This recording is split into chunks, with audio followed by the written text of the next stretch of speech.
with you, with you, with you, with you. I need you to let me know that you never let me go. Is this true? Oh, baby.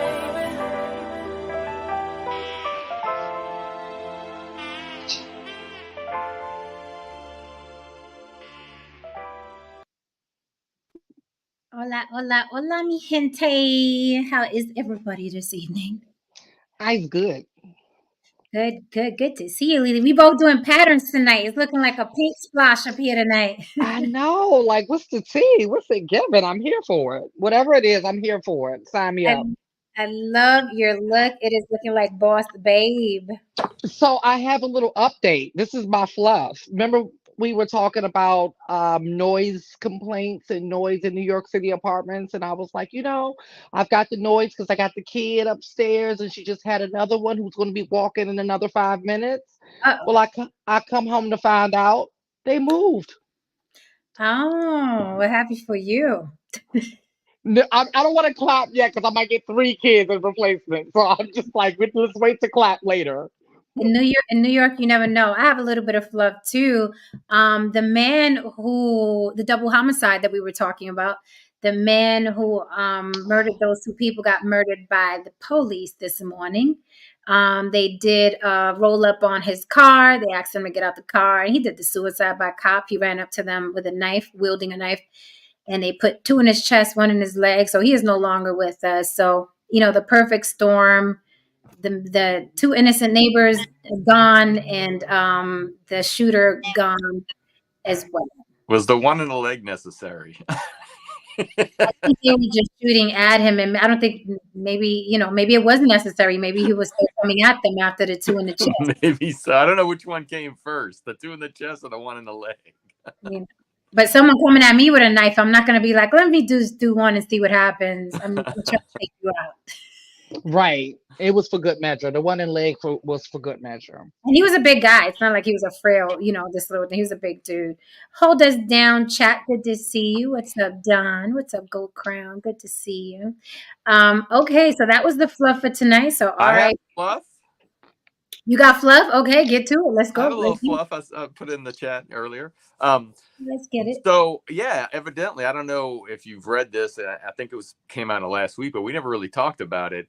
The whole releasing of Kanye West had a lot more history to it than just the tweet he posted out. But Adidas was obviously making a lot of money, so they ignored a lot of things. But it was really interesting. When he went over to Germany and they were showing him some of their, I don't know, artwork for what they were thinking. Mm-hmm. Apparently, he was so disturbed by their artwork that he drew a swastika on it. Not only that, he told one of the managers, Jewish managers, that he should kiss a picture of Hitler every day. That's tea. So they put up with a lot for 10 years, but obviously they were making money, so they ignored a lot of it. But it was quite an interesting character with a lot of another thing he said was he felt like Jews had a magical power to make money or something like that.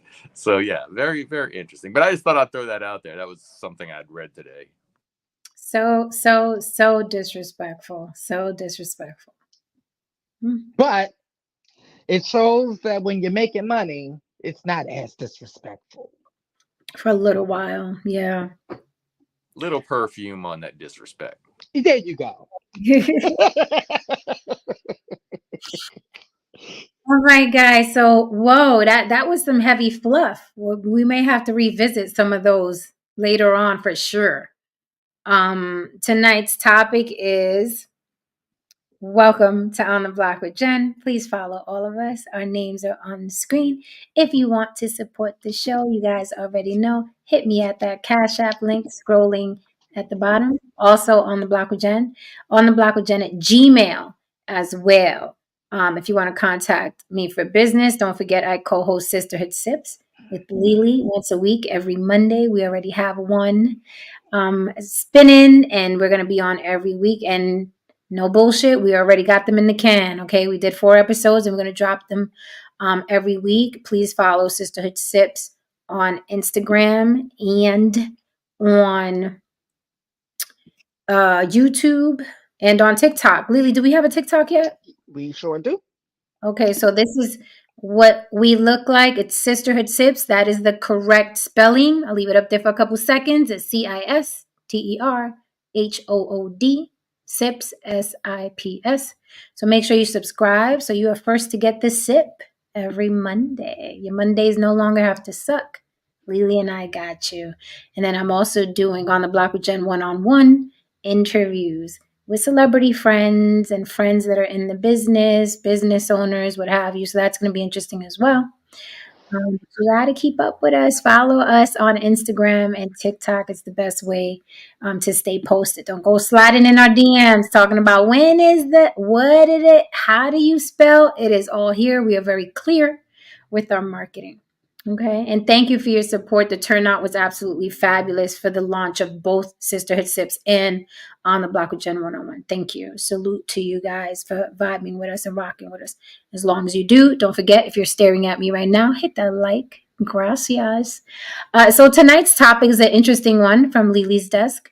Is black and brown owned synonymous with bad service? Is black and brown owned synonymous with bad service? And I guarantee all of us on the panel, everybody in the chat, everybody watching has a story or two or three after they patronized a black or brown business. Okay.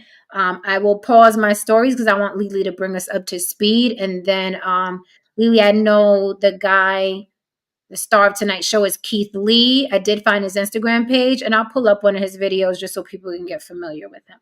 Perfect. I was hoping that we had that some visuals because yeah, this topic when this hit my desk, I a couple of people hit me up personally from Atlanta because everything that this man said, they've heard me say when I was still living there. And what I'm about to talk about tonight is a huge part of why I left. Okay. Um, and so Serious. it's It was enough to make you leave. yes, it's not just what it seems like on the surface. This is a very nuanced situation. And so I know it seems like on the surface, like, oh, okay, he goes to some restaurants, he got bad service, oh, it's really bad, and thank God that he's turning them upside down or whatever so that they can possibly get right. So this is the thing. I grew up in DC, Chocolate City at the time. Not so much right now, but at the time it was Chocolate City. So I'm used to black owned businesses, right? And when I moved to Atlanta, by the time I migrated to Atlanta, Atlanta was technically a chocolate city. It really became chocolate city after I moved there around that time. And then we fast forward to me becoming a business owner and entrepreneur myself in Atlanta, and that was in 2013. And so I really started noticing it around that time period. And it wasn't just the service that I would get from black owned businesses, but it was also as a business owner doing business with other business owners was atrocious. Mm, And so, on one hand, as a black person, you get down there, you see all these beautiful black people because there's some beautiful black people in Atlanta. That's the most beautiful, concentrated amount of beautiful black people ever. So, you get down there, you see all these beautiful black people owning these beautiful black businesses, and it's like, oh, this is exciting, right? Like people who look like me and they're doing it big.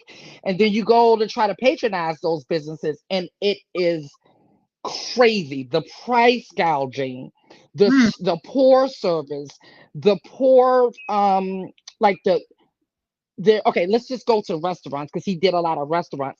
One of the biggest things that I noticed when I was dealing with businesses in Atlanta, and this is across the board, not just restaurants, but any business, I was noticing that no one like not no one, but a lot of people didn't like to go along with industry protocols, whether it was in the fashion industry, thank you, Jen, whether it was the food industry or whatever. It was like whenever you would try to introduce industry protocols for that particular industry, you're always met with this particular attitude like, this my shit. I do whatever I want with my shit, right? And you're just like, yes, you can, you got that option, right? But there are industry protocols in place for a reason to keep things uniformed, right? And so because you X out those industry protocols, that's how we get to where we get to with this young man who's the influencer, which is Heath Lee. He does these reviews, right? So that's how we get to this place where he has all these horrible reviews for these places that are really hyped up. Okay, so that's one thing. The other thing is, and this is a piece of tea that I didn't know until last night, and I said, well, hold up, this makes things make a lot of sense. Okay, so to open a business, a restaurant business in different cities, it's very expensive for the to go through the red tape of the liquor license and all of the protocol that you have to go through. And so that's usually about like hundreds of thousands of dollars, right? At least 100,000, but it's a lot of money. Come to find out in Atlanta, it only is about 10 grand to get all of that done. So now you're getting any old body opening a business because it seems like easy money. It's not like they have a passion for running a restaurant. It's not like they have a passion for running a boutique or anything like that.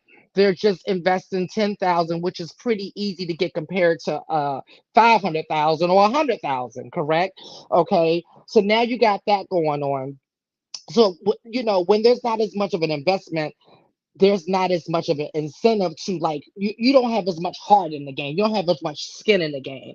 And I was like, oh, that makes a lot of sense because that's why there's so much stuff just popping up out of nowhere, but they're ran so horribly. The other thing is a lot of these business owners don't even eat at their own establishments. That could be because they are sick of seeing the same food or anything like that, right? But then how do you go eat out at other people's establishments, see how things are supposed to run, and then come back to see your places run like shit and you really don't care, right? So when Keith put out these videos and they went viral because a lot of people felt this way, the restaurant owners, instead of them coming out and saying, hey, he's right, let me own up to what the problems are, he was met with attitudes from the restaurant owners, right? The attitude I was talking about, it's my shit type attitude. And so one of the complaints that I used to have when I used to live there, I used to say, damn, it's like these businesses expect for you to patronize them because they're a black business. It was kind of the attitude that I felt like I was getting. It was like, and then they also expect you not to say anything when you get poor service, like publicly say anything on an app or something like that, because then you're bashing black businesses. And how dare you do that, right? So even when I would say something when I lived there, I would get pushback from Atlanta people who live down there, was saying I was bashing black businesses. So that was some of the pushback he got, but he got even more support from the people because the people in Atlanta are sick of it. It's bad. It's like everywhere. So you got the price gouging. Everything is super expensive at these places. They charge you for parking, like $20 for parking. These restaurants charge you like $20 just to enter. They all have this. Atlanta's got this club turn up culture. So a lot of these restaurants become clubs after a certain time. So you're eating there. Now they want to move the chairs and the tables and turn it into a club, and they want you to leave now. Okay, you done ate or you're eating. Now they want you to leave because they about to make it a club. And so it's just a lot of different things. And this is like the norm there. This is not just one or two or three or 10 or 20 restaurants. This is the norm. And people are sick of it. The all of those things together. So that's the gist of it. And I'll come back and give more later on. Okay, so this influencer Keith Lee, who critiques the restaurants and the Atlanta businesses, is a black man. He has a huge following, a million plus, Instagram followers. So I can imagine if he's going to critique or rate a restaurant, it's going to have an effect because he's a Atlanta local and he has a million followers. So it would be quite influential what he says or doesn't say about a restaurant. I did go to his account. I saw one of his videos. I thought I hate his delivery. It I annoyed me, know. but I'm weird. Like I get annoyed by weird shit. I hate his delivery. He's doing that the deadpan delivery thing fine. Aside from that, that's just my little I people annoy me. But I did notice that he was, from what I gathered, being honest. And he also said these videos aren't for bashing restaurants. This is just my experience. And he even said, you may experience something else. And I thought that was fair. I Hmm. thought that was fair, right? So before I am going to pull him up so people could take a look at him. And then I do want to go back to something you said about price gouging because play devil's advocate un poquito. So let's pull up Keith Lee. Where are you, my guy? So we could take a look at him because people are probably wondering, like I was, who the hell is Keith Lee? Right. I didn't know who he was before this either. So let's look at Mr. Keith Lee. I thought he was a country singer. Don't he sound like a country singer? That's the other guy, though. Sounds like it. Okay, so here he is. Let's share the screen. Let me know if you can see it because I can't see that. Edwin Yeah, Arroyo is like, is she wrong? right. Okay. Share screen. Like, is it true? Right. Is it true? And Can you see and it? okay, yep. Oh, awesome. What were you saying, Lily? Oh no, I was about to say, yeah, that delivery is gonna work.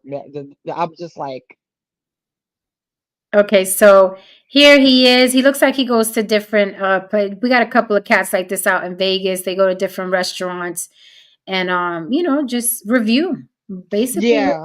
And he goes, he's not, I don't know if he's a local, but I know he goes all over. So Atlanta's not the only city, Oh, but okay. So, Atlanta got hit hard because it was the worst city by far. But like I said, I'm not surprised at all. okay, gotcha. So it says here, food critic, 13 million on TikTok. Yeah, he's bigger on 13, TikTok. okay, 13 million on TikTok. So people are listening to this man for whatever reason. Let's take a listen. We're at the Real Milk and Honey. I got it. Let's try it and rate it 1 through 10. As you can see, I don't have any bag in my hands. We're at the Real Milk and Honey on Main Street in College Park. Before we came, we attempted to call our order in.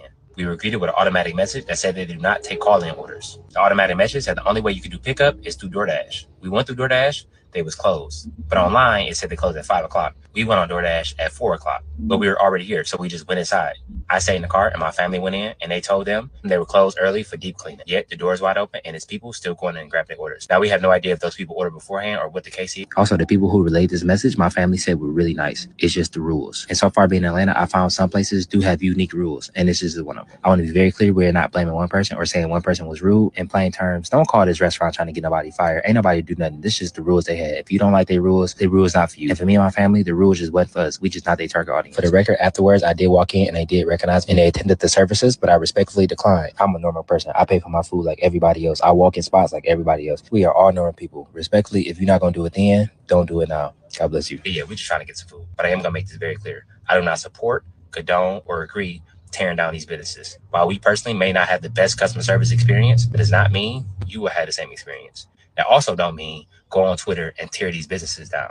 At the end of the day, business owners are people. Never know what people are going through. The only reason I'm even making this is to share my authentic and real experience like I always do. I don't mean no harm. I don't have no malicious intent, but I always say I'm going to be 100% honest. And that comes with the good and the not so good. You don't know what nobody going through. So what we can't do is just judge off of somebody else's experience. If you like to go to these places or any other place that I've been to, I encourage you to go try it for yourself and make your own opinion. But we still in Atlanta and we on Main Street and it's a bunch of spots here. So we're going to go to a different spot. God bless you. Have an amazing day. Y'all be safe. Me and my family were driving around Atlanta looking for places to eat when I received this email. You can pause to read if you would like to.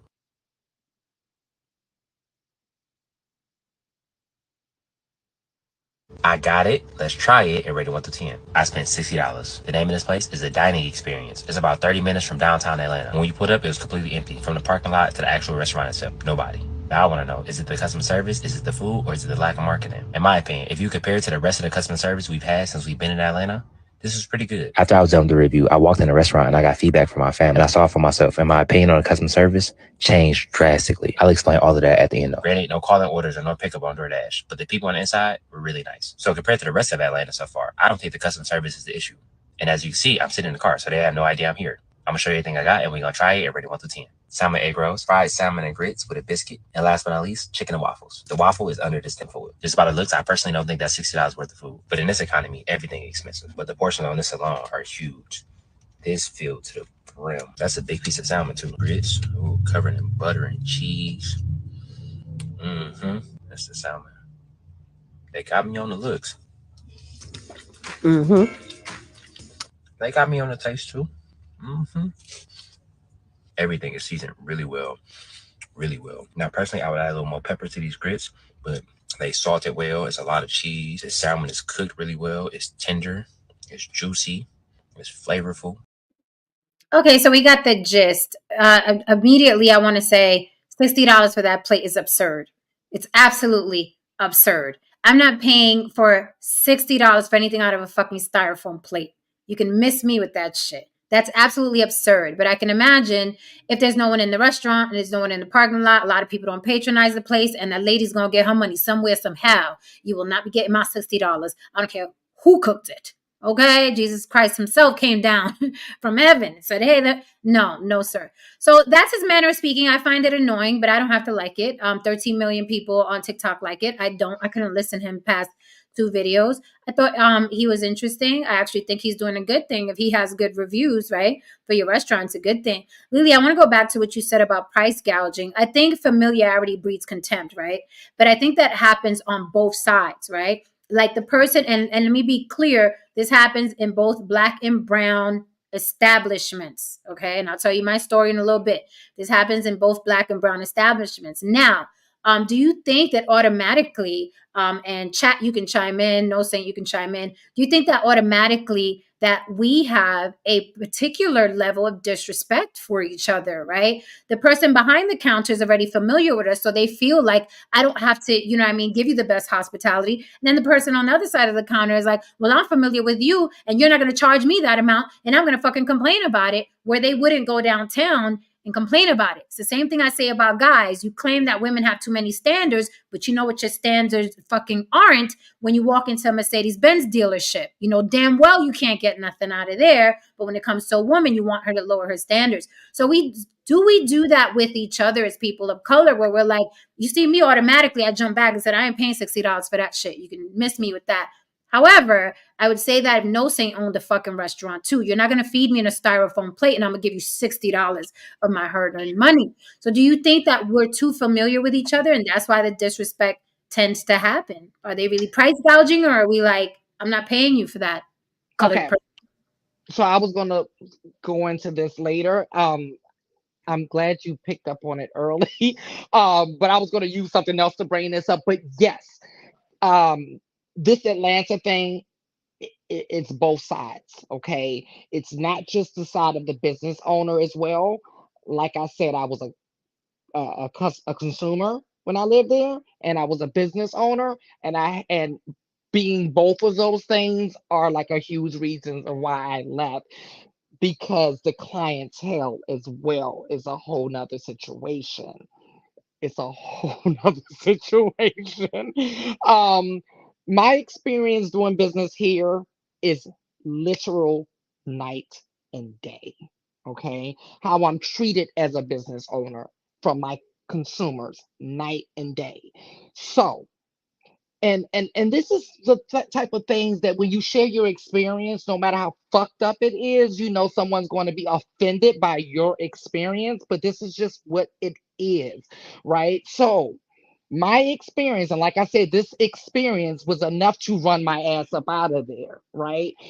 Was that, yes, when black people came to me in Atlanta, it was always that sense of, um god damn, that's a lot of money. It was like everything was that, and it just wasn't with me, it wasn't personal, right? It was what they do to each, like to other black owned businesses as well, as opposed to when I moved here and I was dealing with people of all different races and stuff like that. They actually did the opposite, you all. Like, first of all, I raised my prices before I moved here because I was moving to New York City, right? So I thought I was doing something because I needed to raise my prices to be in market rate, right?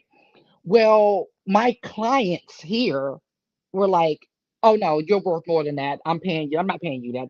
That's an insult. I'm paying you more." I had three clients that made me raise my prices here, as opposed to when I lived there, where I would say, I'm gonna use that lucky number, 90% of the people that I dealt with were asking me or expecting me to lower my prices when I felt like they were already too low in the first place. And so when you have 90% of people that are trying to tell you you're goddamn, that's a lot of money, you start questioning yourself. You really do. And but then you leave there and you're like, but people are, whenever I leave here, they're telling me to raise my prices. Now who's lying? So I got only one city telling me to do this, but all the other cities are telling me the opposite. So yeah, it's clearly y'all. It's not everybody else. Um, so yes, it does. The price gouging does. It Was depends it on the yeah. cities It or depends was on it the race? Was it the cities or was it a race thing? both because it's mostly a black city. I didn't deal with white people in Atlanta like that. It's a very segregated city too. So like there's like a couple of parts that are considered white parts, but they don't. People deal with their own people in Atlanta pretty much. Like so. I didn't really have a lot of white clientele in Atlanta. They weren't going to book me. They were going to book another white person. It's just how it is. I just, I wonder because I'm listening when I listen to, and I'm with you, Jen. I can't, I can't take too much of the way his style of doing his thing. But what I found interesting is his constant apologies or kind of telling people, "Hey, this is my opinion," when he's supposed to be a Ah, you food caught critic. that. Go on. Go Yeah, on. he's supposed to be a food critic, right? I Okay. just think that from the outside looking in, obviously there's a built-in. Listen, this is a black business. We got to stick together, no matter if the business is shitty or not. And that's just not how good business works. Either you got a good service and you're going to survive, and people are going to come in, or they're not. But I just think there's this expectation that we got to, in the black community, that no matter what, you got to support this, whether it's good or bad, or mediocre, or $60 for something you can get at Denny's for 15. So I mean, I'm not saying it tastes like Denny's, but I'm just saying it looked like something you could get at Denny's. So yeah, that's what I took out of that clip. So Did you catch the other thing he did too, John? With no. sending the family in, and then he comes in, and then he gets a different experience, and he makes note of that. Like he'll do that. I'm not trying to bash these people, but they did give my family different service than they give me. He does that a lot. But when you look at that, it's like, yeah, duh, that's just good business. You got fucking 12 million followers or whatever million followers. That's just how they do. Like it's just business. Like, you know. So I'll say this. I'll say this. I wouldn't take his not knocking the hustle. I wouldn't take his reviews seriously. It looked like entertainment to me. Because he had no conviction. Right? If you're gonna tell me, hey, this place was terrible for me, but you guys go in there and find out what you think. What side are you playing at? Right? Like, what are you playing at? Are you still trying to get free food from people? Why are you telling me that you had a bad experience? So I look at him as a content creator and an entertainer, not a real food critic. Because a real food critic, their experience is the experience. Right? They're not going to say it was terrible for me, but I saw 2 tables over. They were really nice over there. Your experience is the fucking review. Yeah, he was Right? apologizing for his bad review of a restaurant or whatever. And yeah, I'm Right. with you. I was like, what? In my head, I'm thinking, what food critic ever apologizes when they're writing them in the paper or whatever? New York Well, yeah, Times. I'm glad you said that because we're in the era of people with no credentials, right? So there are content creators and then there are professionals. But now with social media, you can be a model, you can be a makeup artist, you can be an actor, you can be a food critic, you can be a movie critic. You really can be anything you want to be. So, and I don't want to make this about him because I want to go back to our businesses, but I'm just saying he's a content creator. I'm sure 13 million people some way somehow find them entertaining. I couldn't go past 2 videos. I am not going to listen to somebody talk like this. But you go in there if you want to. You're not going to fuck with me, entertain me, or fuck off. That's not entertaining. So, but aside from that, I see it as entertainment. Now back to us, growing up in the Bronx, New York, me and one of my besties in New York, we literally would go on a Dominican restaurant tour, right? And we stuck to our guns. If we get treated badly at that restaurant, we will never go back. And we never went back. But these restaurants are so common and there's so much competition. It's not like you suffer, like, damn, that's the only Jamaican spot here. What are we going to do if we want Jamaican food? No, they pop up like hotcakes, like McDonald's, Yeah. right? And we love our rice and beans and chicken. So it was very easy for us to dead one and be like, well, there's one on the corner. And we would literally go borough to borough. That was like a little thing that him and I had together where it's like, hey, what restaurant are we going to today? And then if it was great service, we would return. If it wasn't, we would be like, we didn't, do a content review of it. But we would be like, fuck them, because, it's our hard-earned money, right? And that was our little thing that we did. So I went into restaurants where they didn't speak English. I found that annoying. And I'm not one of these people that's like, you're in America, speak English. So don't get it twisted. It's not that. However, you have to cater to your clientele and everyone that walks in there, because you're in America, right? Are not always going to speak Spanish. What if I didn't speak Spanish? My friend didn't speak Spanish. I did. So if I wasn't there, I wouldn't have been able to translate for him. I thought that was kind of corny. Another thing too is like when you're eating, and at the table next to you, they come spraying the glass plus all over at the table next to you.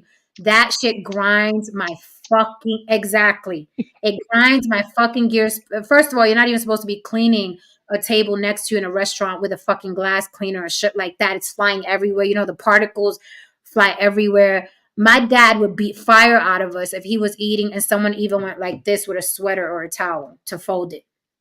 Beat fire out of us. Like when people are eating, don't do anything around them, because hair flies, lint flies. Just don't do it. So now I'm just like, I'm stuck there. So imagine coming next to my table with a fucking glass fucking plus and a fucking dirty restaurant towel. So, there's this thing, going back to what Lily said, it's very easy for them to get loans and open restaurants. They don't know front of the house. They know back of the house. They do not know front of the house. They do not know hospitality. They just don't know how to cater to customers. They feel like, oh, you live up the block, you're going to take any attitude I give you because you want this rice and beans and chicken. No, bitch, I won't come back. That is me. You won't get my money.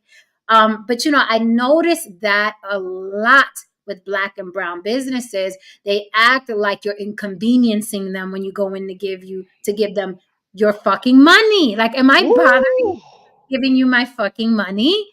So that goes on as well. Jen, I literally didn't know I had PTSD behind poor customer service until I moved here. And I'm going to tell you how I realized that I had PTSD. Wow. Every time when I moved here, because it was, oh my God, every time I went into an establishment when I moved here, I noticed something after a while. After being here about a month, I noticed something because I'm very aware of my body, my surroundings, and all of that. And I said, I'm noticing something. And I would notice it towards the tail end of the experience. And what it was is that I realized that when I walk into any establishment, I was preparing for a fight. I was Oh. preparing. Oh yeah, I was preparing for self defense, like because that was a typical customer service experience in Atlanta. That was a typical anywhere you go, Starbucks or just a mom and pop shop or anywhere in between. What I used to always say is like these people act like you just like knocked them over the head, put a pillowcase over them, drug them out of the house and into free labor, like free slave labor.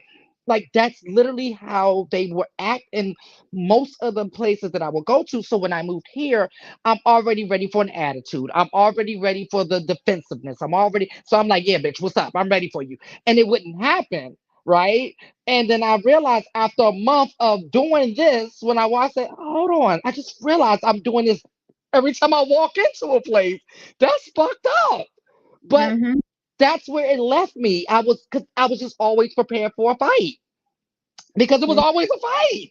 Like it was just it was insane. Like so, he what this gentleman did, he really opened up the conversation. And where I think this apology thing is coming from, not agreeing with it, but where I think it's coming from is from what I said earlier, that whenever you do say something about a black or brown restaurant, you're expected not to say nothing when you get There bad is hell to service. pay, honey. There is It's hell to hell to pay. pay. Oh yeah, but Welcome, I Trinity put that up. Time. Welcome, Trinity Hello. Time. Hi, what Hi, say how are you? you? Well, I I have to agree, but partially. I do believe that we all deserve, no matter what race we are, no matter what demographic we come from, we all deserve good service. That's number one. However, um, I do also believe that because we live in America and we do have open commerce, that that we have the ability to take for instance, we have comedy, right? We have the ability to take the worst parts of our culture, and we all have black and I noticed you talk about black and brown a lot, and I appreciate that about you. We have a lot of things that we're not proud of that's normalized in our communities. But here's the thing, and if you don't mind, what I would say is this. What I notice is that in other cultures, they take the worst parts of their cultures and they monetize it. They find some way to monetize it, right? In some, whether it's horror or whether it's in film or whether it's in a play or whatever, they find some kind of way to monetize it.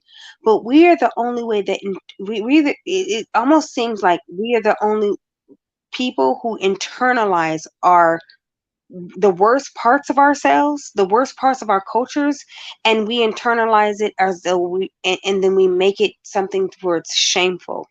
But it may very well be shameful, but also too, it's almost the perception too, if you look at it, because we can we can say, okay, we're going to live in shame by the way that we're living, or we can figure out a way to sell this, spin it. you know Listen, no disrespect to any other culture, but guess what, no disrespect, but white people have spent colonization in a way to where it's like everyone's accepting it, right? Okay, why can't we spin bonnets? Why can't, it's almost like, whatever we do, it's shameful to us and we internalize it, but somehow our shame becomes monetizable to other people. And then once other people are making money off of our shame, then somehow we're like proud of it. And I kind of like, I don't like that. And I want to give you an example. um there's a restaurant, like, and this goes to what you're saying about the bad service and all this, right? Here's an example. There's a restaurant, I think it's deep down in the south or something like that. You guys can look it up. It's called Karen's or something like this.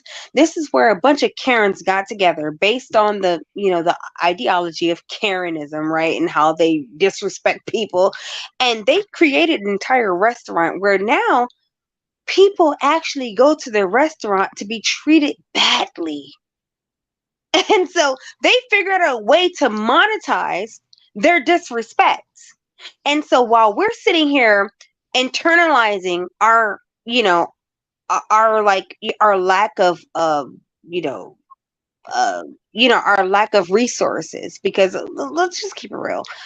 A lot of times when you know we are stressed the fuck out having businesses because we don't have the resources, we don't have the time, we're paying way too much for products, and then we have to overcharge our customers, and then it's stressful. But guess what?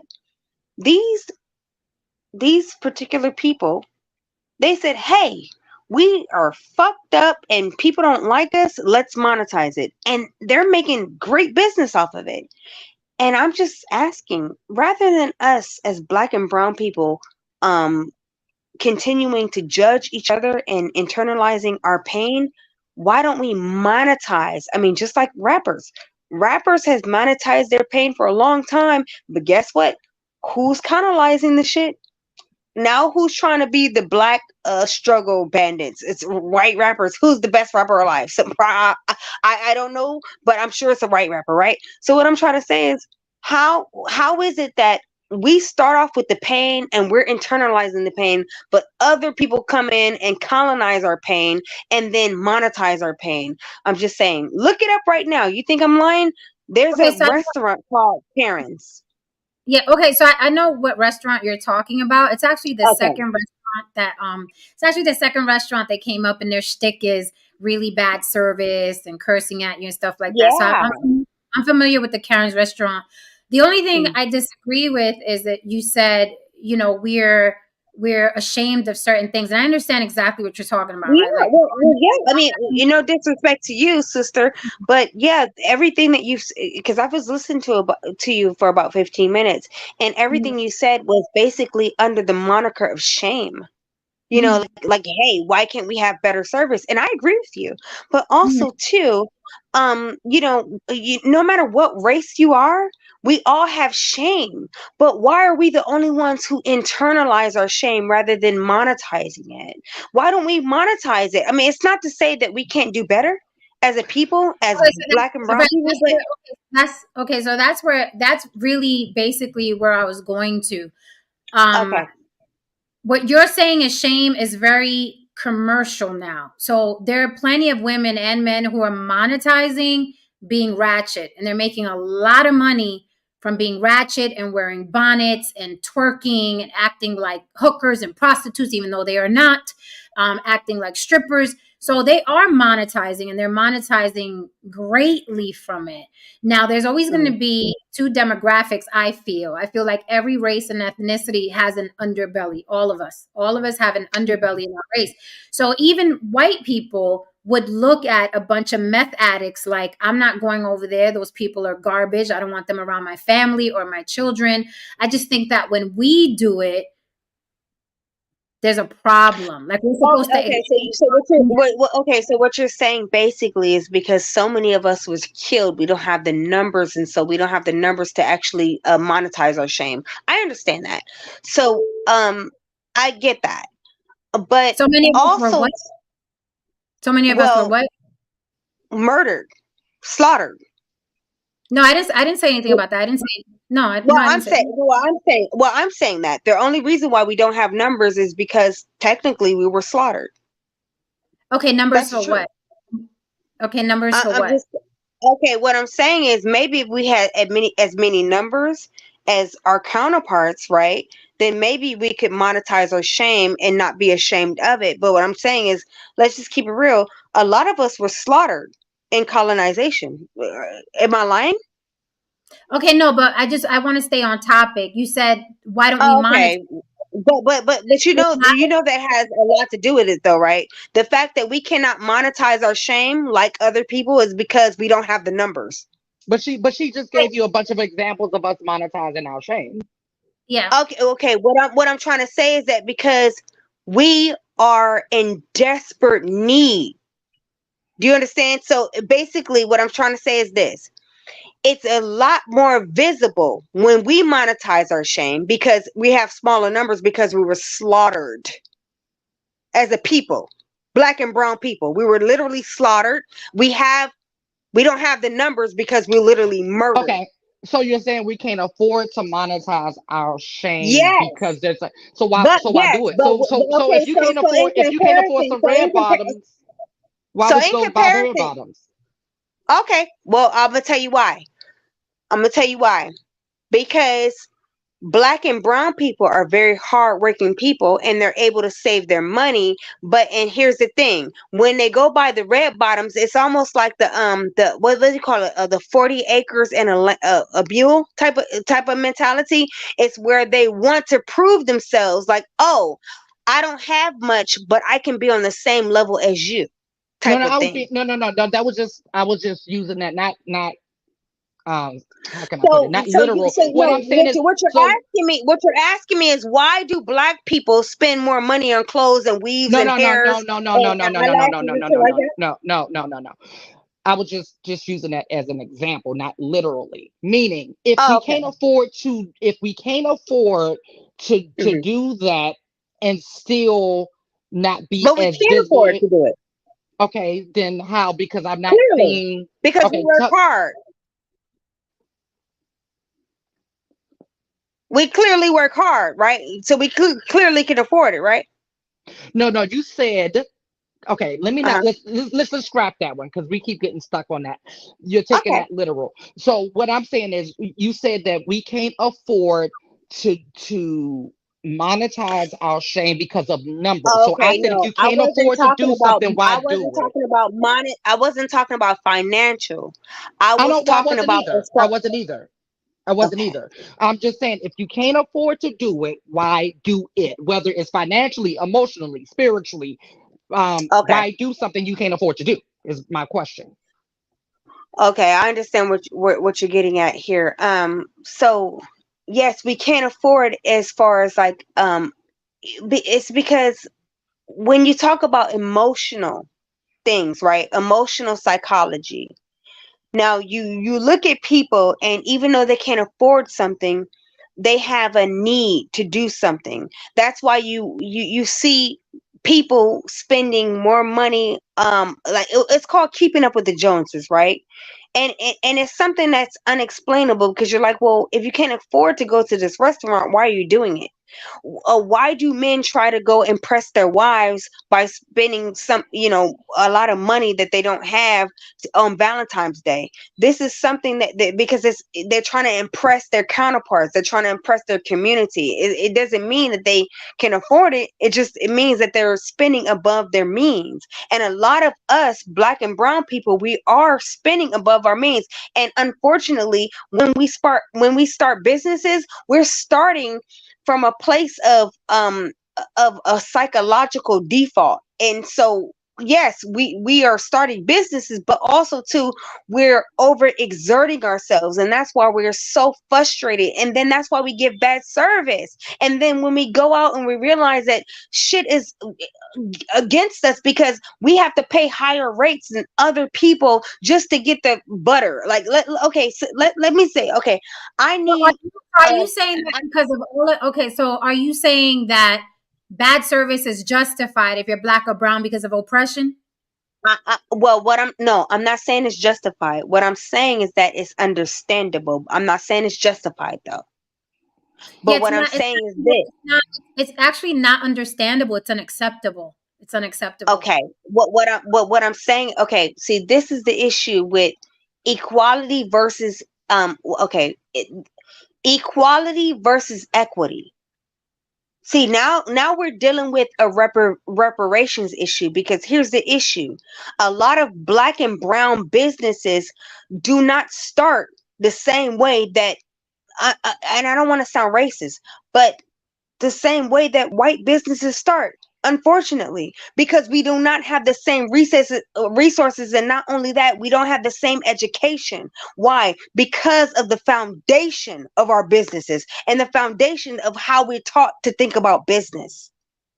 No disrespect to nobody, but that's the difference between equity and equality. We were busy fighting for equality when we should have been fighting for equity as Okay, black so and the brown problem is, people.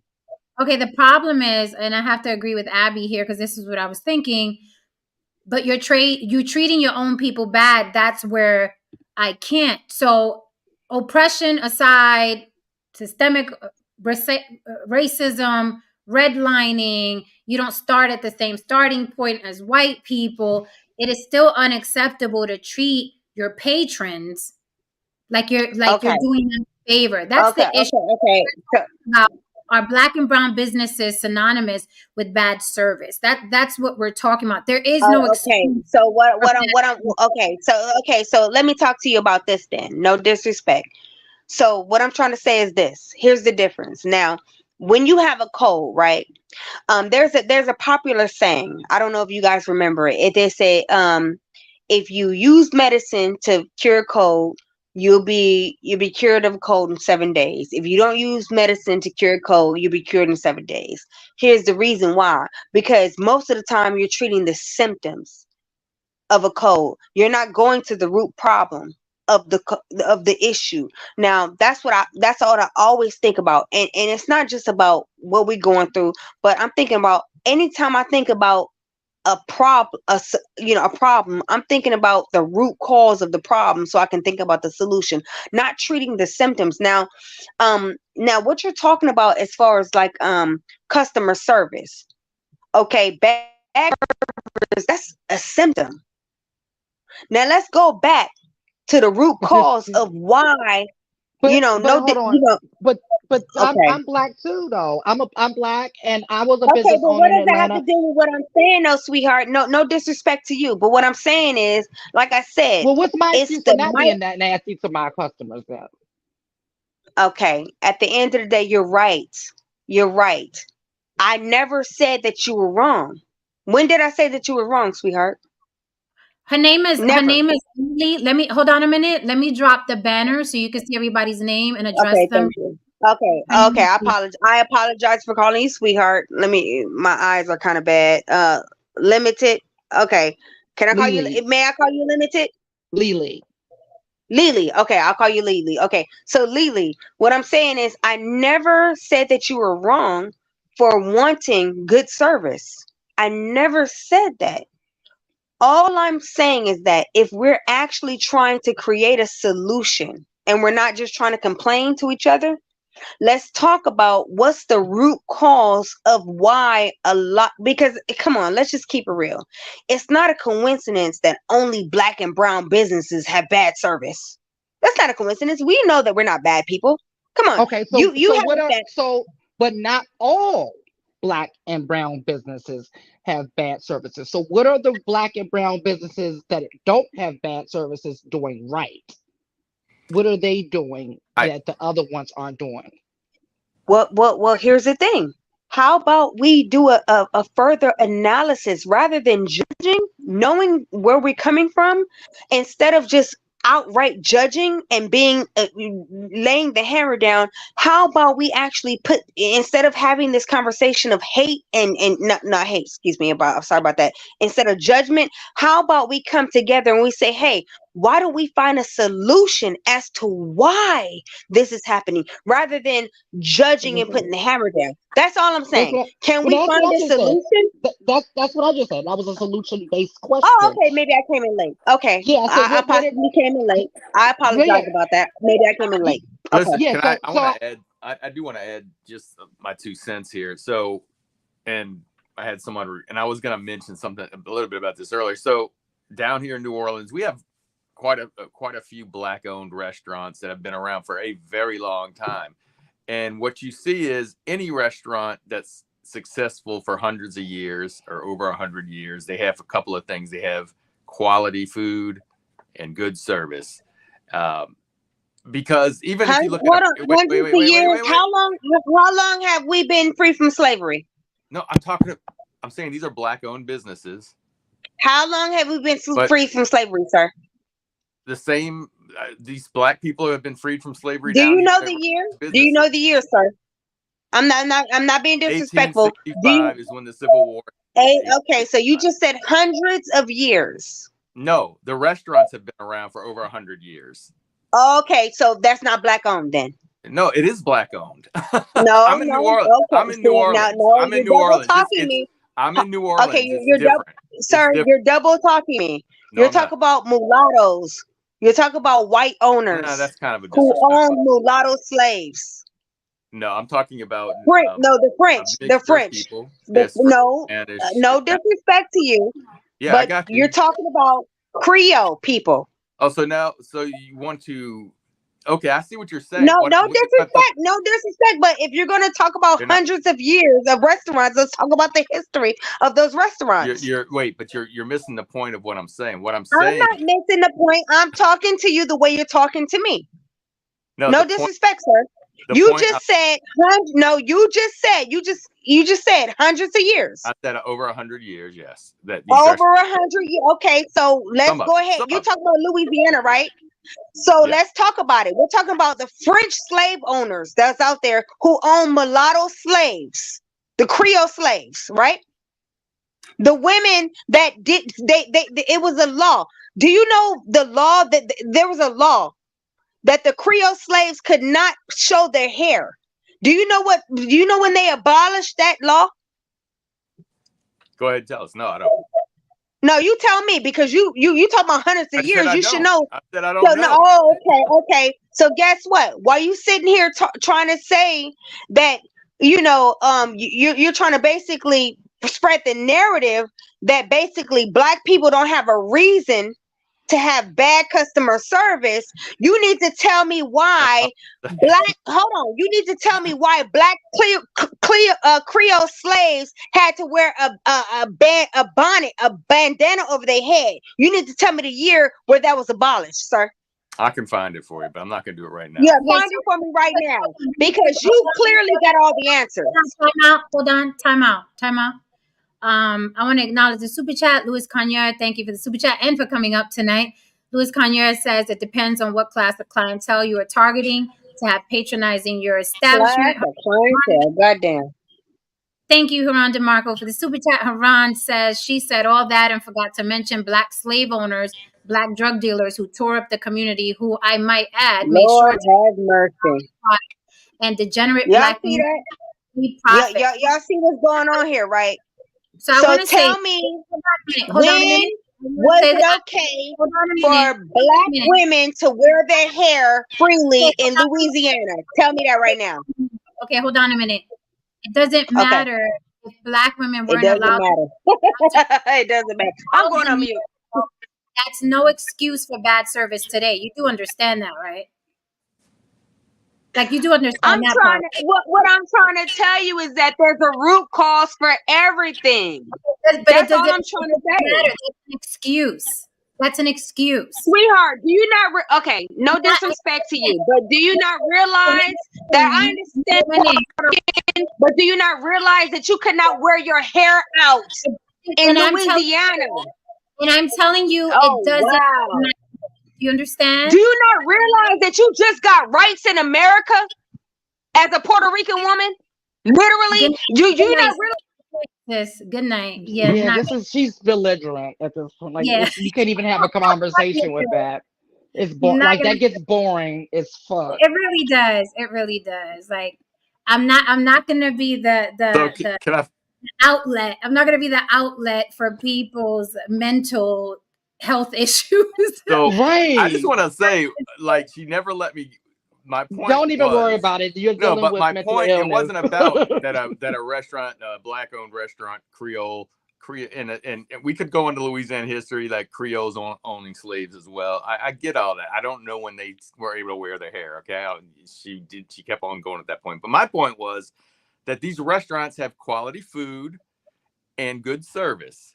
And if you have quality food and good service, even if you have a high price point, you're going to attract all kinds of people to that restaurant, not just black people. You're going to attract white people. You're going to attract everybody to that restaurant. So what Lily was saying was these restaurants in Atlanta, the price point was cheap enough. And maybe people got in that weren't really that experienced in the restaurant business on the service side. So you get more bad business, and those businesses are going to fail. And just because it's a black-owned business, black people don't have to go and support that, and some I'm sure didn't. That's all I was trying to say. The funny thing is though, every time there's some sort of issue or complaint or gripe, right? It becomes because of slavery, slavery. I've been in Asian establishments with bad service. I've been, like I say, Latin. I use brown for Latin, where they've had bad service. Black people have bad service. So what's the excuse for the Asian bad service? They were slaves and they couldn't wear their hair out. What's the excuse for the Dominican restaurants I walk into and they have absolutely no hospitality, don't even care about having people front of the house who speak English? What's their excuse? Because of slavery back against the Haitians and the Dominicans. All I hear is excuses, excuses, excuses. This is more liberal bullshit because we were black and slaves. We're allowed to act like assholes today. We're allowed to twerk on stage. We're allowed to, you know what I mean, be bitches and hoes and sluts because of slavery. We are allowed to talk about killing each other and killing our drinking and drug. We're allowed to do it because slavery happened. I just want to know how many centuries this is going to last. I want to know how many centuries slavery is going to be the excuse for the bullshit, right? Now, with that said, I know that there is still systemic racism. I still know that, yes, there is oppression for anyone of color. There is absolutely, right? They got white trash and fucking meth parks. I get that. But how long is slavery going to be the fucking excuse? There is no excuse for bad service, period. And how do I know? Because I've patronized black and brown businesses that were amazing service. So, like Lily said, why isn't she treating her customers badly? And my thing is too was something I wanted to say because you brought it up, Jen, and No Saint just brought it up. You would expect that a lot of these people who are opening the restaurants to at least have back of the house some type of something, some type of expertise or knowledge or training in something that goes on in there. But what you're finding is they have nothing. Like it's literally like, oh, let me open up a restaurant because this sounds like I think they make money. That's what you're getting, and it's Yeah. an easy business. Yeah, and I want to say something too. Something she said that I was like, that is a horrible analogy, but I didn't get a chance. When she was talking about the Karen's restaurant, that's like a novelty restaurant. You're going in there expecting to be treated bad. So yeah, they're monetizing it, but it's not like you're opening up a restaurant and that's not the point. And they're acting like I'm going to a restaurant, bringing a date, and these people are treating me bad. But the restaurant's, if it was Karen's in every restaurant, it wouldn't work. Oh wait, I understood her point when she spoke about the Karens. I understood her point because Karen is supposed to be an insult to white women that Yes. treat people of color badly. So I get her point where now the white people took the name and are monetizing with the name. So Yeah, I took power get of it. her Yeah. point. I get her point with that. But here's the thing: everybody has the same 24 hours in a day. Right. So if you were called a certain thing, you want to open up a black owned business and monetize making fun of white people. I don't know, call it Cracker Jacks or Whip They Me already got Whitey, that. It's called Cracker and Barrel. or Whip Me Whiteys or whatever. You have the same 24 hours if you're not looking at this country as some sort. If you're not a victim in this country, like, oh, it's always the white people on our neck. If you're not looking at it like that, you can open up you can get money and open up a restaurant and call it honkies, right? Whatever you have the same 24 hours. You have the same 24 hours. You don't always have to be the victim of you know what I mean, of this country. What's up, Spro? How are you? Haran DeMarco, thank you for the What's super. up? What's up? Haran DeMarco says, this has turned into a protect black women moment. We're discussing proper business practices. Ask her if she excuses poor parenting from black fathers based on 500 years of oppression. That's a great question. Are deadbeat fathers excused because slavery happened? That's a great question. It's a great It question. depends on who you ask. I bet you Well, if of you ask course. James, Yeah, he'll yeah. excuse it. James will excuse it. Everything is because of slavery. Like Right. if I forgot to do something, it's because of slavery. You know what, bro? Um, I don't use that excuse enough. I need to start using some of these fucking excuses that everyone else is using. Like I'm just squandering my excuse list You really are. away. You really are, Lily. I was to say you know what, I mock it so much. I don't think anyone will believe me. Actually, I do remember this one time. This was like maybe 8 years ago. So like I was even younger than I am now. And it was a college party and it was 5 for guys. And this was like at the beginning of like everyone really starting to be more aware, of certain things. And I have 2 cousins that are trans. So I was like, yo, I am not trying to pay this $5. I was like, let me see something real quick. I went up there, I gave a performance. I was like, yo, look, this is kind of recent, but I identify, as female. And that young lady they had at the door, God bless her, she saw right through my bullshit. She said, she was like, nice try. And I had to pay to get in. Oh, I you're on came on mute. here. You're on mute. Am I? Thank you for the super chat, Haranza Marco. Haranza Marco says, so if I catch salmonella from some undercooked meat at a black restaurant and damn near die, it's because massa whooped somebody's ass too hard 500 years ago. Ma'am, respectfully, let's be adults here. Uh, The Marco, Liz. that's why I came on. I wanted to talk. I was like, yo, who is this person? I We heard like don't a little know. bit. You don't know? Oh, like where's she? Yeah. Would she say something drawling? What's up, Bar? Salute to our young and black atheist rants. You had me dying the other day. I had to share your reel. How are you? Welcome, George Cook, to the panel. Now it's a party. Well, Right. hello. I'm Yes. here to register a complaint to the On Uh-oh. the Block restaurant. Oh no Uh-oh. no no no! We were That's victims of slavery, George. I just use it, guys. I'm learning. This is good. you This is get to great. drop the race card. Okay. Well, first of all, from the Manosphere, they said in the restaurant that the proprietor has 2 of the 3 criteria: fit and Feminine. Feminine, feminine. friendly. Well, no, one of Feminine, the 3. friendly. She's got one of the 3. She's not feminine and fit, and There you they go. But she's demand. friendly. Yeah, she's Depends.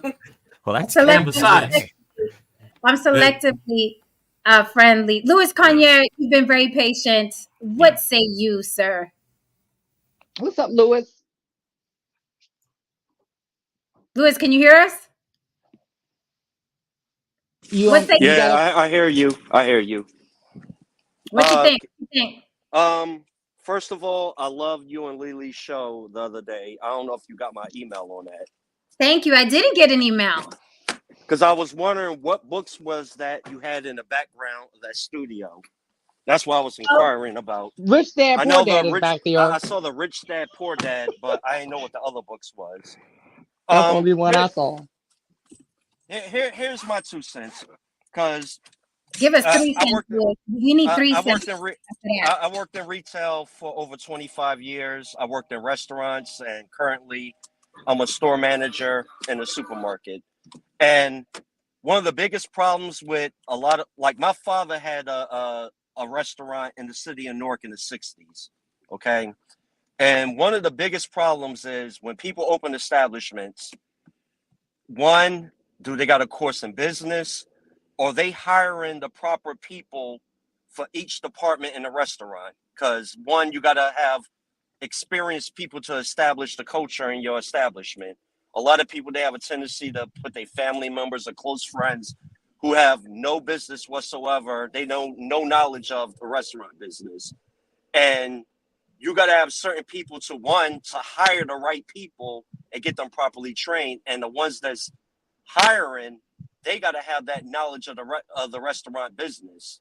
And like, one, you got to hire the people with a certain temperament to deal with different types of characters of the customers that's, you haven't patronized in your establishment.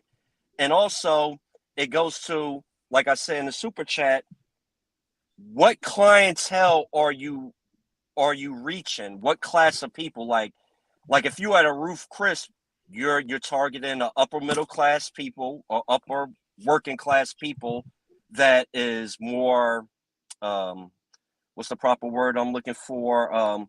Very friendly and courteous, or you operate in some hole in the wall establishment in an urban area.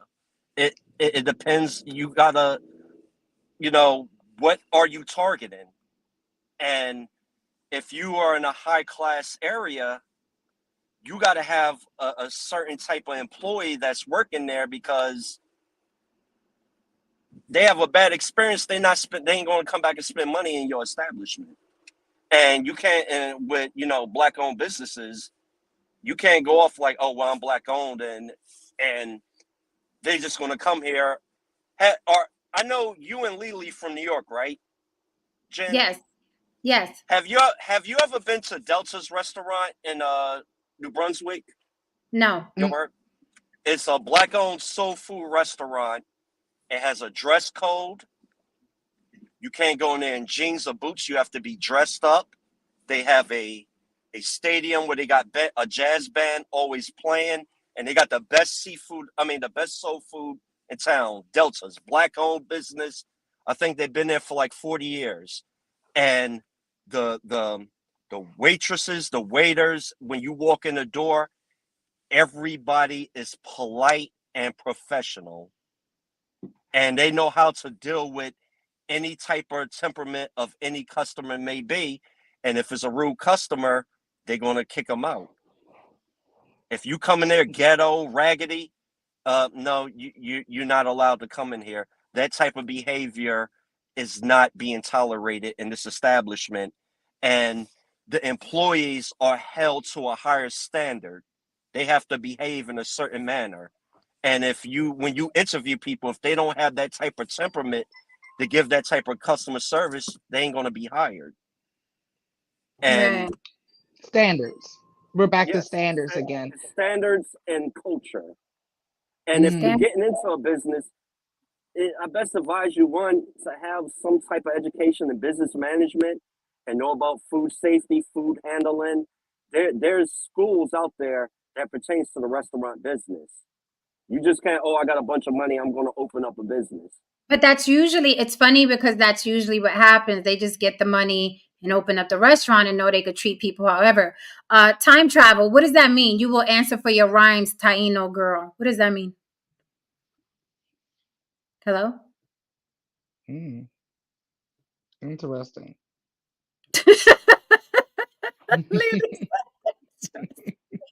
Are you there? Are you there, time travel? Or did you time travel?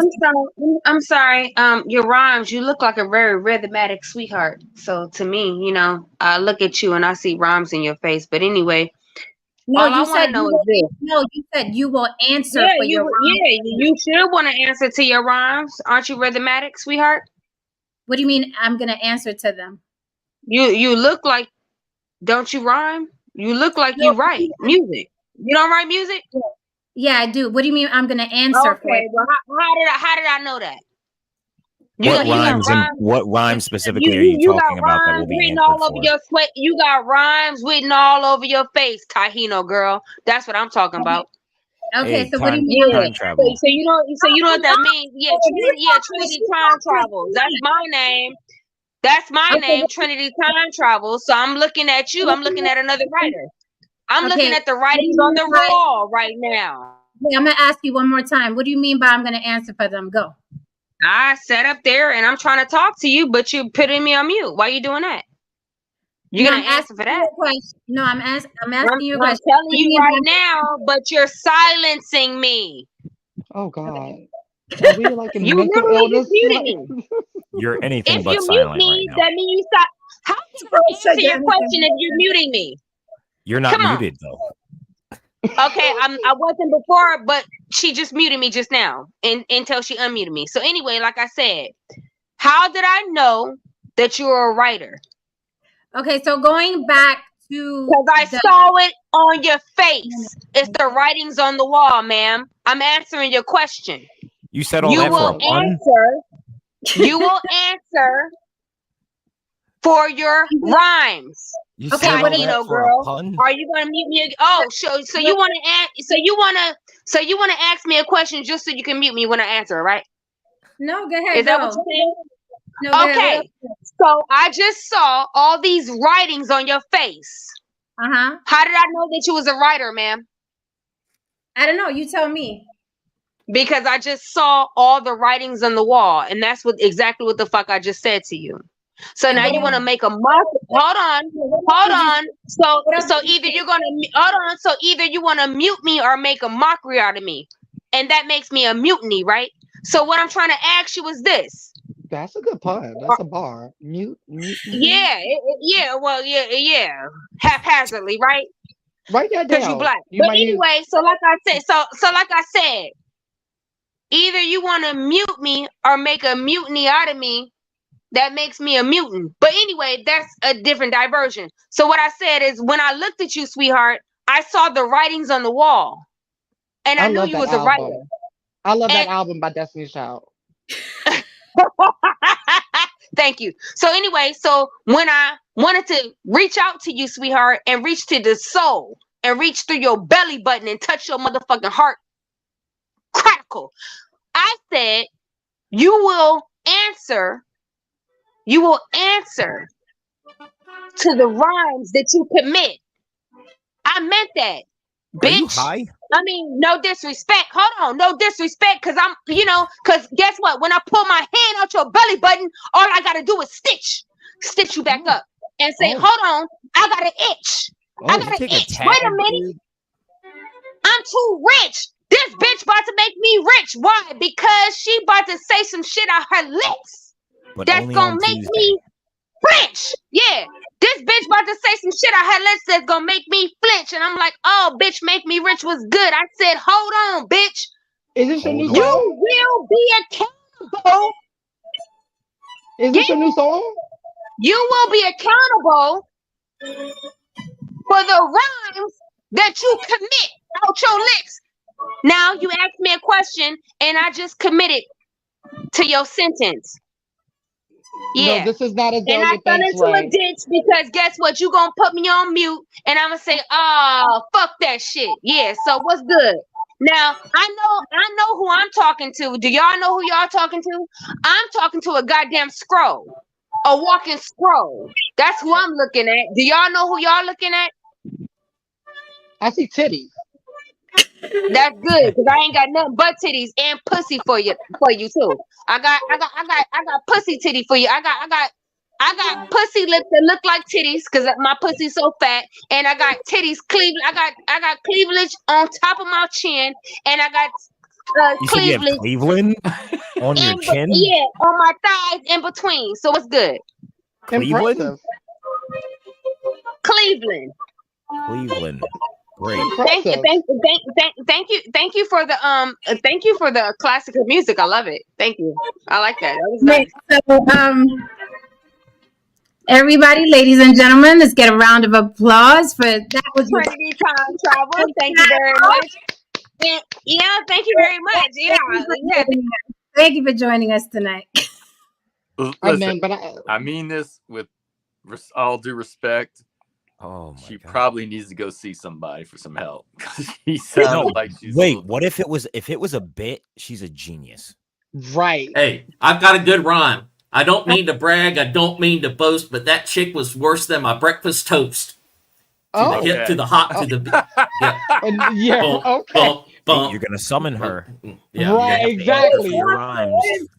What is Somebody happening? tell me who's the band that I'm riffing off of there. They're very I don't popular. know, Sound like but the I strip do movie. know that the full moon was on Saturday. Did they extend it? It's the Halloween runoff. Okay. That's what's going on because I That was don't my know.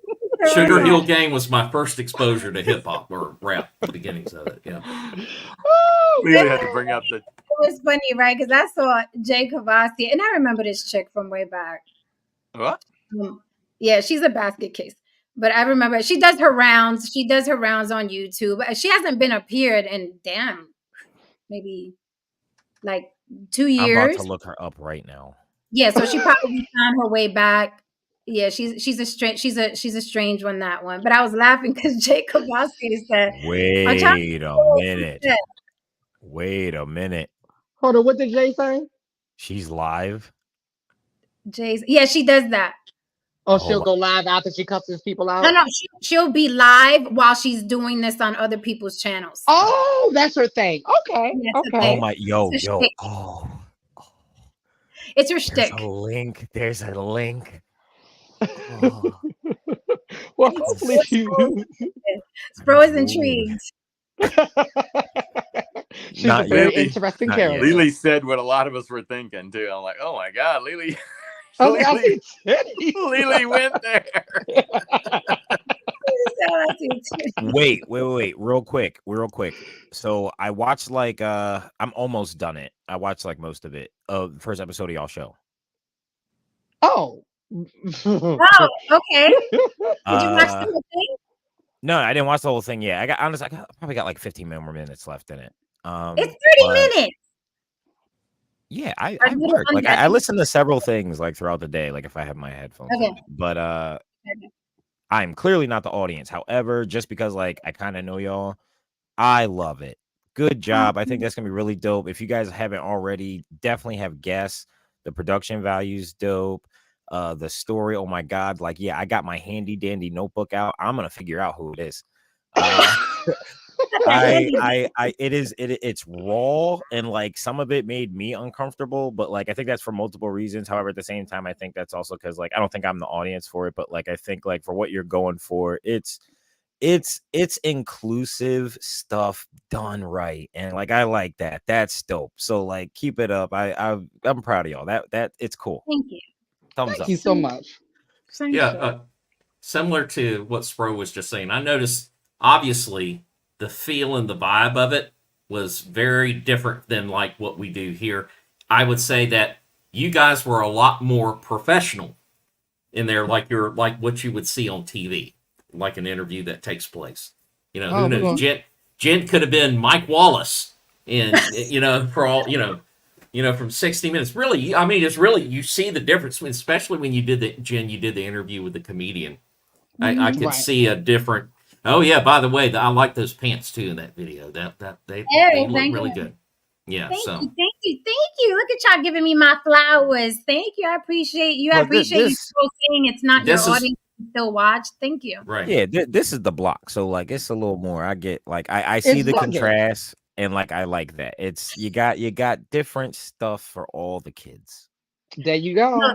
the block gets that lady that was up here. That's it. You never know who's gonna pull up to the block, who's gonna be screaming on the corner, who's gonna be arguing with Ak about the bacon, egg, and cheese. The block is the block, right? It's funny because Jacob Vassier, when she first got up here, Jacob Vassier was like Trinity acting sane tonight with a question mark. No, not for long. Trinity, yeah.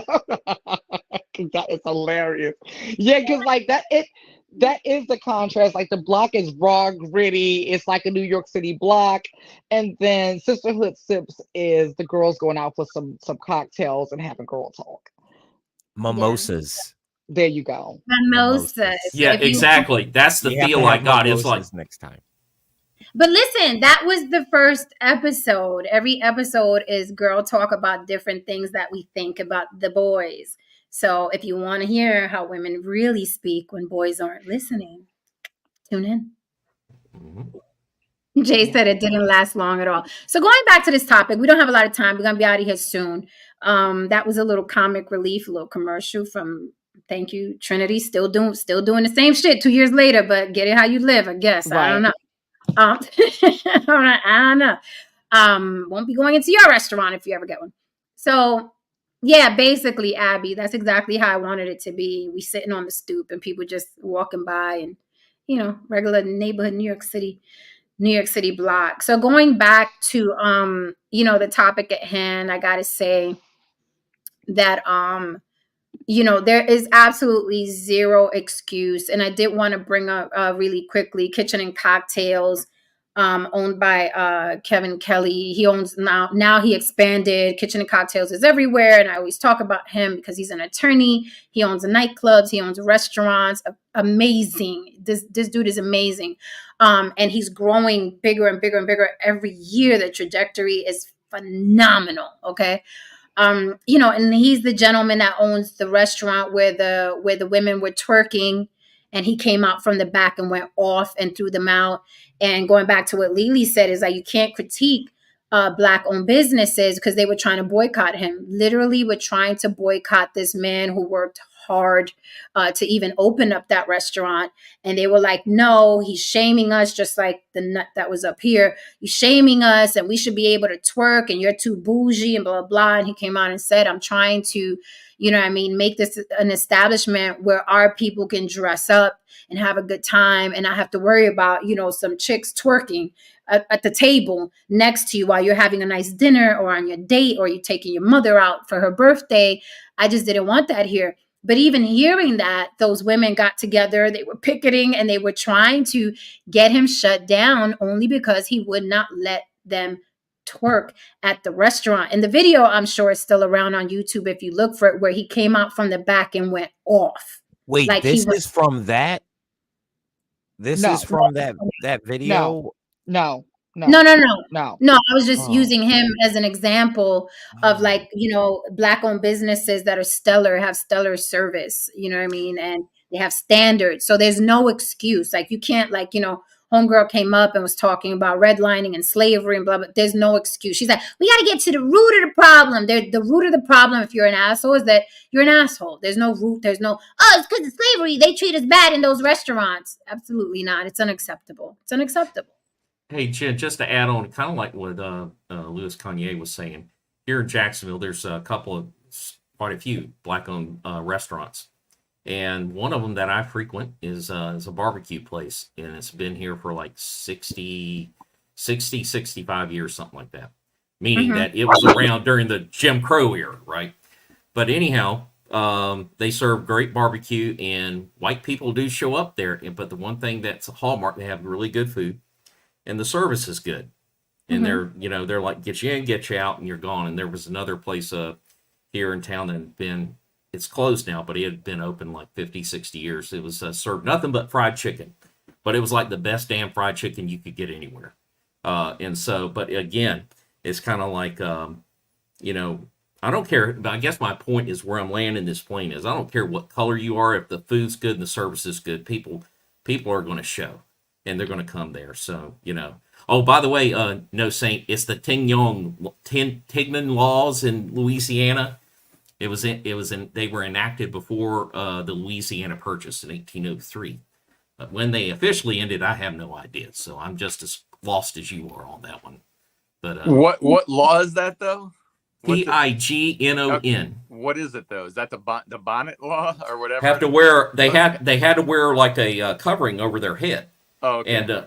And so they wouldn't allow them to. But then, as you read the Wikipedia article, evidently it became a fashion statement, and then it became okay. I mean, why did they make them cover their heads? Good old fashioned white supremacy. They didn't want, especially even among Creole, if I read it right, they didn't want people who they felt like were lower status thinking they were too close to them. So they made the women because their hair was straight. I guess, yeah, probably so, yeah.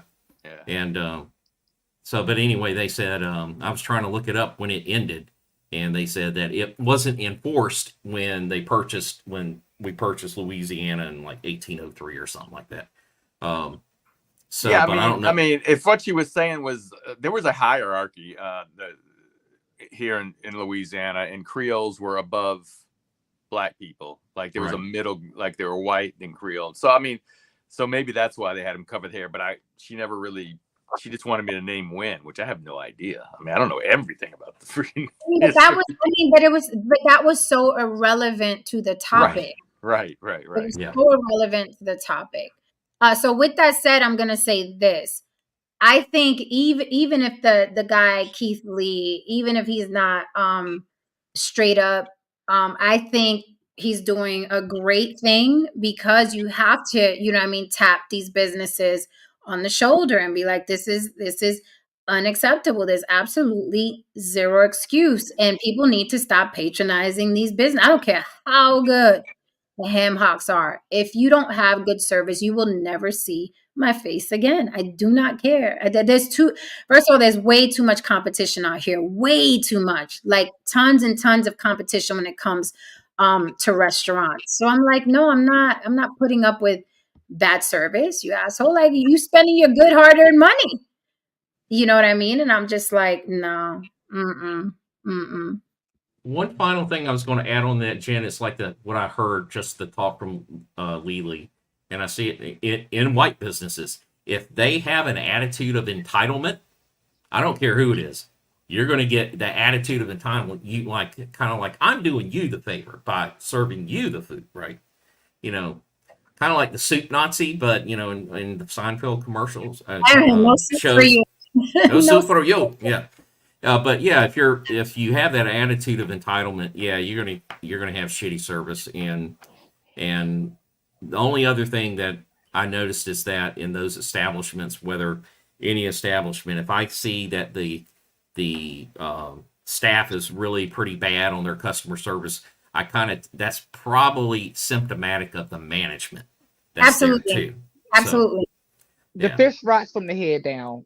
And so it's always going to be that, because if you have a manager that's not playing the radio who has standards and things like that, and they treat they aim to provide the same service that they would want if they go out.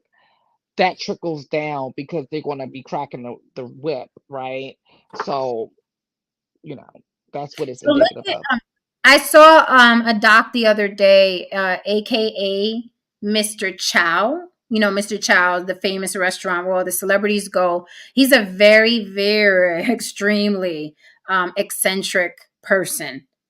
And he has a documentary on I'm sorry, HBO. I think it's on HBO. It's called AKA Mr. Chow, and it shows his entire life story from when he's young. But you know, it's a good example of how he's at the restaurant every single day having a talk with his staff of what he expects, right, from the people that work there. So you know, it has absolutely nothing to do with oppression or fucking slavery. It just fucking doesn't. It has to do with management. It has to do with people that open up, you know, the establishment and care about their customers. That's all it is. And that's not race specific. Because, you know, I've had bad service at all kinds of different establishments. You just don't go back. I won't give you my money again. I'm not going to let you handle me a certain type of way and give you my money. It's absurd. It's absolutely absurd. We wouldn't expect that, you know, from anybody else. So why do it, you know, for food? And if that's your attitude, I don't want you serving my food and cooking and over my food and cooking my food. No, that's going in my body. No. So Uh-uh. yeah, so just, you know, I think it's good. I'm a Yelper. I'm a big Yelper. Listen, if a cereal box is funny, I call the 1-800 number on the line. Yes, my daughter makes fun of me. She was like, "Ma, you the only one that uses those numbers."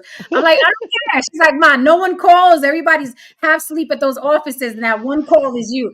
I don't They're like, hey Jen, yes, we run for Nestle, and yes, we run for Google as well. Yeah, and we run for the cereal people. Yes, Jen. What is it? one time, you know the Nilla. This is how petty I am. You know the Nilla wafers, the box, the Nilla wafers, the little round cookies. Well, they have downsized their fucking cookies, and they were like all crispy and burnt. I called their 1-800 number, and they sent me a little coupon to get a brand new box. You'd be surprised. See, Plain, see. plain. Get you a new box of chocolate chips Ahoy or something. I'll call. I take the time. I always tell my kids, take the time. That's why white people, you all, that's why white people get a certain type of service because of the quote unquote Karen. True. Because Karen takes the time to, where's the manager? Where's corporate? Put corporate on the phone. Okay. Take the fucking time. Don't put up with the bullshit. Dead I'm ass. freaking Karen. I don't I No, care. saw, yeah, dead ass. Jen. I saw Jen put her Karen into effect at the hotel. I didn't see it. I saw the result. I didn't see her do it, but I saw the result, and it was What are quite you nice. talking And about? and you know what? And the thing is about you, The Jen, when huh? the thing about Jen too, and I can vouch for this. When Jen goes out to eat, or not just out to eat, just when we go out, Jen is the quintessential customer, right? Like if you are running a business, that's the type of customer that you want. That's going to come in. They come in with a great attitude. They're going to say hello to everyone, all of that type of stuff. So when you get those type of customers that get bad service, it's like, okay, come on. Like this is not somebody that came in like being ratchet and everything like that, looking for something free. Like, no, like this was a really good customer that and birds of a feather flock together. So Hello. typically she hangs out with people like her, and then you could be losing people like her. So like people don't think about things like this. When Be more careful, Lily. you got to be more careful.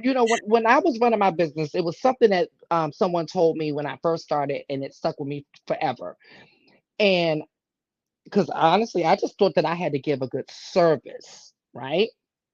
That's what I thought. I felt like if I gave a good service, I've done my job. And this person said, no, you give a great experience. Hmm. And that changed the whole game. And that brings me to solutions, right? Because there's some simple ass solutions to some of this stuff for real, you all. Like Because a lot of times because I've gone through a lot of the comments of the comment section behind the blowback of this Keith situation, Mhm. and what I'm seeing is that what people are like saying is the gist of it is like black businesses pick a struggle. Like you can't have the high prices, you can't charge me to get in, charge me for parking, bad service, bad food, and an attitude, and a long wait to get set, and a long wait to get your food, right? We can't have all of these things going on at all of these restaurants, right?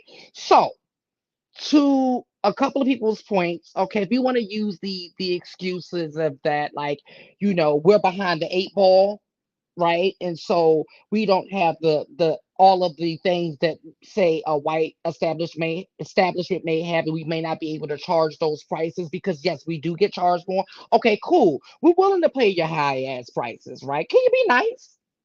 Right? Or if there's going to be a long wait, could you say, hey, we know it's a long wait.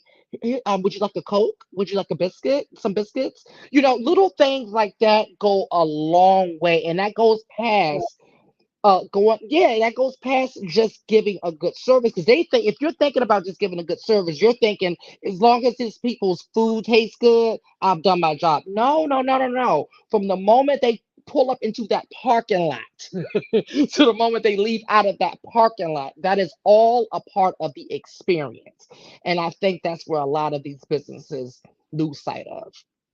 And you're right, Lily. It's every little. It's the waitress. It's the host. It's the what I mean, the bus boy. It's the what I mean. It's the little details. It's the parking lot clean. It's like it's every little thing, and people don't realize how important that stuff is. Even if listen, if the food sucks somewhere, but the staff was great, that's also a great experience. It's a great. I'm like, oh, Exactly. they're so nice there. Like that was really sweet, and I'm a big tipper as well. So I'm really anal about service because I'm a big tipper, right? My daddy taught me you're not tipping for everybody thinks they're tipping for the day they're there. You're not tipping. My dad taught me you're not tipping for that day, you're tipping for your return. And it fucking works because when It you're a good works. tipper, the next time they see you, they're like, hey, we got this today, blah, blah, blah. Do you want your favorite table? And it's like, yo, it fucking It works. That's works. the tipper because I like good service. I want to be treated well. And so you reciprocate when you want to be treated well. But listen, social media has exploded. Everyone now is a critic or reviewing things. So I think these black and brown businesses better fucking tighten up. They got to tighten up or you're going to get Hey, put on blast. Jen, in Las Vegas, there, given that it is a customer service experience all the way through there, I would think from what you've seen, is the level of service in restaurants. I don't even the lower tier ones. Is it like above average or about the same, or is like what No, I would find in? the service here in Vegas is better than the service in New York. Now, if Okay. you're going to a very expensive restaurant in New York, then you're going to get the type of Vegas service that you get, right? But here, like you from Denny's to the most expensive, everybody's like, "Hi," because they're trying to get the freaking tourists and the people that come back. So I did notice that I've had more bad experiences in restaurants in New York than I have out here. Although out here every blue moon, it's like, bitch, who are you talking to? One of those type of situations. Right. And But I'd be willing to say that because what you're saying, I would think New York is in that status as well. Like when you go to say Rome or some of these big tourist cities around the world, the reason they treat you rude is because they know somebody's coming right behind you. So New York, I think, is similar. Okay, we lost that customer. We got somebody.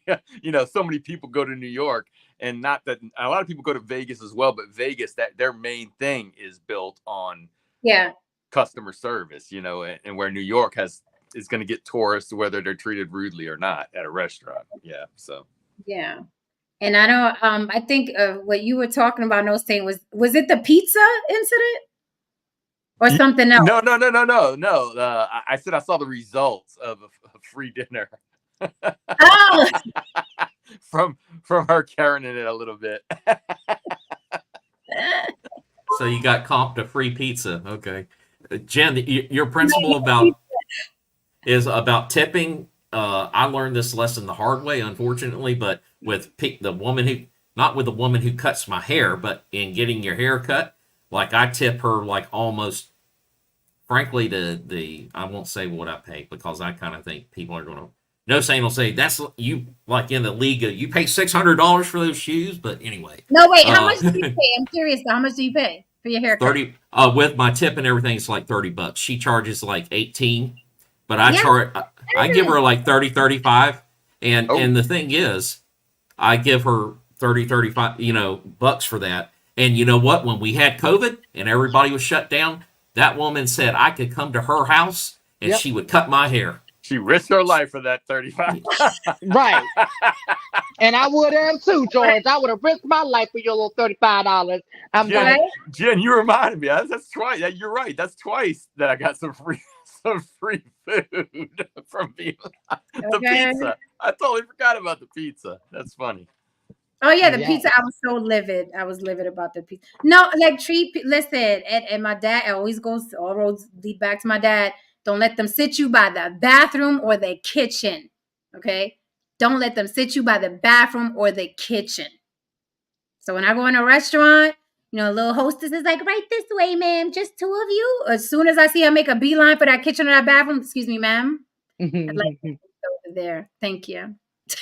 right. Oh, I was placing you next to the bathroom so you wouldn't have to walk that far. No, bitch. Over there. Let's go. About face. Over there. All right, guys. This has been On the Block with Jen. This was colorful. Listen. No one shades like Lily. I sit back and I watch Lily. I was like, I'm being entertained. I'm gonna bring her back just to watch Lily. Lily. I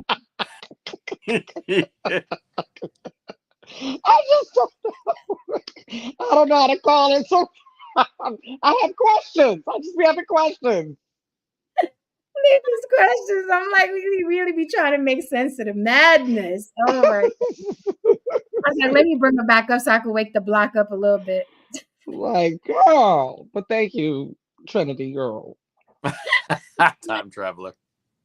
All right, guys, we will see you. I guess she time traveled from from the plantation. We can't show. He can't show it. Because I'm always trying to figure out who all these slaves are. I'm always trying to figure out where all these slaves is coming from. But don't look at me. I'm Taino, and I'm gonna pay for my rhymes, Lily. I'm Taino girl. I like that. It's like a superhero. Taino girl. One thing I was not going to argue about. She said she saw some things written on your face. I said, I don't argue people's experience. If you see it, it's real. Be careful. Be careful. Fuck Pocahontas. It's about Taino girl now. Right. With rhymes written on her face. But you going to pay. Music. Oh, you going to pay. You going to pay for all them rhymes. Oh so what about Busta Rhymes? Does he pay for anything? No saint was sitting there like this about to blow up, but it wasn't. You could tell she's off, so I'm like, she doesn't even have a real debate. She was all over the place. She started out like pretty even keel. Like the more she went into because of slavery, everything's fucked up kind of argument, and I was like, well, all right, here we go. We've heard this before, but then No Saint triggered her with just a. No. You could tell she was going to be easily triggered, No, she triggered. No, she was triggered by No Saint's white skin. Yeah. Because she time traveled from the plantation, so she still has the PTSD. So I was like, okay, I get it, but I don't because I still haven't. I've never experienced this whole slavery thing firsthand. But a lot of people, sound like their PTSD is like firsthand, like they were on the plantation, they got away somehow, they got them freedom papers, and they're like, oh, because it just sounds like it happened to them, or at least their mama, or maybe their grandma. And that's why I say, Haran and I got into that huge debate back and forth. This is why it's just useless to constantly badger children with, we were slaves, we were slaves, we were slaves. And then that becomes part of their psyche. And that's how they look at the world. I was a slave. And that's why you don't like me because I'm black. It's just not good. That's just my opinion. All right, guys, don't forget, please, please, please check out the new shows. Check out Sisterhood Sips. Like, subscribe, leave us some little champagne glasses in the comments. We are also on Instagram and TikTok, okay? It's going to be the hottest show on YouTube, the most real. Our first episode was bananas. And you guys know I do On the Block with Jen one-on-one interviews. And we got more coming for you every single week. Okay. We weren't supposed to go over an hour today on the block. I'm trying to cut down the block to 1 hour each night. So please be here on time because we're not giving you 2 hours no more. Mama is busy. We are expanding. So you know what I mean? We're wearing ourselves thin, taking care of a lot of things. All right, guys. So good night. Thank you for being here. Please follow us all on social media. Did this bitch say, can I call you limited? Lily, I almost jumped through the screen. Limited. Can I call you limited? There's only one person here that's limited, and that is you. Okay? Right. But anyway, I digress. We will leave in peace. We will leave in peace. Good night. Good night, guys. Hit that like and subscribe on your way out. Thank you so much for being here. Never know who's going to pull up to the block, but we give everybody a chance. See what happens? All right, guys. Thank you so much for all your support. Don't forget, if you want to support with your pockets, On the Block with Jen, Cash App scrolling there at the bottom. Good night, guys. Be good. If you can't be good, be careful.